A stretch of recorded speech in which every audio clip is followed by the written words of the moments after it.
శ్రీమాత్రే నమః. జూన్ 14వ తేదీ అమావాస్య ఆదివారం. అధిక అమావాస్య అంటారు, అధిక మాసంలో వస్తుంది కాబట్టి. మళ్ళీ ఇలాంటి అధిక అమావాస్య రావాలంటే 3 ఏళ్లు వెయిట్ చేయాలి మీరు. కాబట్టి ఆ రోజు మీరు ఏ గ్రామంలో నివసిస్తున్నారో ఆ గ్రామానికి ఉండేటటువంటి గ్రామ దేవతకి నైవేద్యం పెట్టండి. ఏ నైవేద్యం?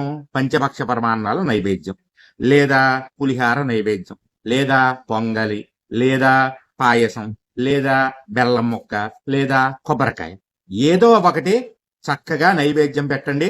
గ్రామ దేవతల అనుగ్రహం వల్ల ఇంటికి ఉన్నటువంటి పీడలు, మీకున్నటువంటి పీడలు, మీ ఇంట్లో వాళ్ళకున్నటువంటి పీడలు అన్నీ తొలగిపోతాయి. అలాగే ఆ రోజు పితృదేవతలని తలుచుకుని వాళ్ళ పేరు మీద స్వయం పాక దానము చేయడం వల్ల పితృదేవత అనుగ్రహం కలుగుతుంది. గుర్తుంచుకోండి, మళ్ళీ అధిక అమావాస్య రావాలంటే 3 ఏళ్లు వెయిట్ చేయాలి మీరు. జయం.